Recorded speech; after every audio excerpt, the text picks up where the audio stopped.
adultos actuando como pubertos. Así podemos resumir la crisis entre México y Ecuador. Ningún gobierno actuó de buena fe, ningún gobierno hizo lo correcto y ningún gobierno tiene la razón absoluta. Les cuento, el año pasado en Ecuador hubo elecciones después de que a Guillermo Lasso, presidente en ese momento, lo estaban amenazando con un juicio político por estar metido en asuntos medio extraños con la mafia de Albania. Desde que publicaron el reportaje, su presidencia estaba acabada. Pero para evitar la destitución, decidió disolver la Asamblea Nacional y llamar a nuevas elecciones. Durante esas campañas, emboscaron a Fernando Villavicencio, un fuerte crítico del expresidente Rafael Correa y de su candidata entonces puntera, Luisa González. La primera vuelta fue el 20 de agosto, 11 días después del ataque contra Villavicencio, con los ganadores siendo justo Luisa González y Daniel Noboa. Un resultado que nadie esperaba, porque Noboa iba quinto en las encuestas. La segunda vuelta la ganó y hoy él es presidente del Ecuador.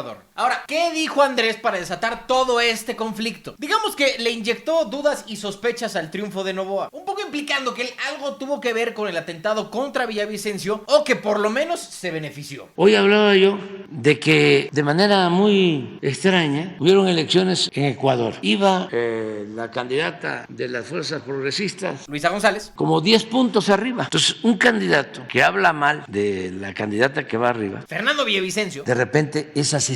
Y la candidata que iba arriba se cae. Y el candidato que iba en segundo, Daniel Noboa, que no iba segundo, iba en quinto, pero pues bueno, sube. Pero la candidata que queda después de este asesinato como sospechosa sigue haciendo campaña en circunstancias, considero, muy difíciles. Lo realmente extraño es que Andrés no estaba hablando de nada medianamente relacionado con Ecuador ni nada de eso. Estaba quejando de los hashtags que arman contra él en redes sociales y de los medios de comunicación en general. O sea, por eso es que sorprendió que de la nada soltara este tema. Pero bueno, así es él, ya ven que su pecho no es bodega. Entonces, como a Noboa obviamente no le gustó ni tantito que un presidente extranjero insinuara o pusiera en tela de juicio su legitimidad política, decidió declarar persona non grata a la embajadora de México en Ecuador, Raquel Serur. Y ahí pudo haber quedado la cosa. El declarar persona non grata pues tampoco es tan grave. Nombramos a otra persona y ya, se acabó. Pero no. En el mismo comunicado donde México lamenta la decisión del gobierno ecuatoriano, informa que después de un análisis exhaustivo decidió darle asilo político a Jorge Glass. ¿Quién demonios es Jorge Glass? Fue vicepresidente con Rafael Correa y con Lenín Moreno. Estuvo en prisión sentenciado por recibir 14 millones de dólares en sobornos de Odebrecht y por hacer lo mismo con otras empresas locales para ganar contratos con el gobierno.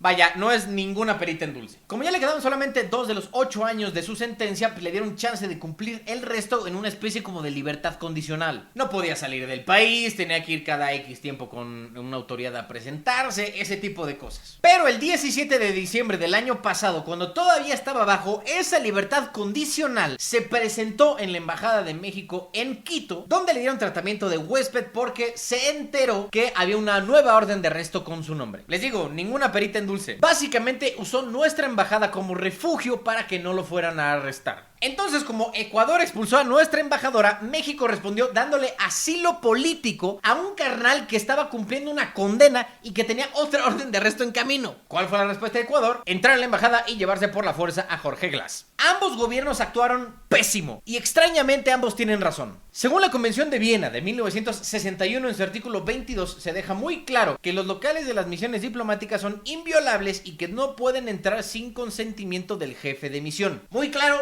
muy evidente. Ecuador hizo mal, pero México también. La Convención sobre Asilo Diplomático de 1954 dice en el artículo 3 que no es lícito conceder asilo a personas que al tiempo de solicitarlo se encuentren inculpadas o procesadas en forma ante tribunales ordinarios competentes y por delitos comunes, como Jorge Glass, o estén condenadas por tales delitos y por dichos tribunales sin haber cumplido las penas respectivas, como Jorge Glass, salvo que los hechos que motivan la solicitud de asilo, cualquiera que sea el caso, revistan claramente carácter político. Esto es último es lo que seguramente va a argumentar la Cancillería para justificar su decisión, que Glass es un perseguido político. Pero desde mi punto de vista no hay sustento para eso. El señor ya fue condenado y sentenciado 2 veces por corrupción. Difícilmente se le puede llamar la víctima de todo este caso. No sabemos todavía por qué delito es la nueva orden de arresto, pero pues eso es cuestión de tiempo. Naturalmente, México rompió relaciones diplomáticas con Ecuador y ahora enos aquí. ¿Ecuador actuó mal? Sí. ¿México actuó mal? Sí. Ninguno respetó las convenciones aplicables. Ahora, Andrés tiene razón en decir que si el derecho internacional no se respeta, va a terminar imponiéndose la ley del más fuerte. Y nadie quiere eso. Sobre las consecuencias no creo que haya muchas. Ningún país va a querer meterse demasiado en este tema. Casi toda Latinoamérica ya ha condenado a Ecuador por su desmadrito. De hecho, la OEA ya oficialmente condenó enérgicamente la invasión de Ecuador a la embajada mexicana. Yo creo que va a quedar en eso. México va a pedir que la ONU y la CELAC hagan lo propio y hasta va a llevar un caso a la Corte Internacional de Justicia, pero en eso va a quedarse. La realidad es que Noboa hizo una movida de política interna que, según entiendo, le salió un poquito mal, porque ya la Asamblea Nacional se le volteó y quién sabe si los ecuatorianos respalden semejante barbarie diplomática. Lo que sí es que todo esto se pudo haber evitado si ambos presidentes actuaron con un grado más de madurez.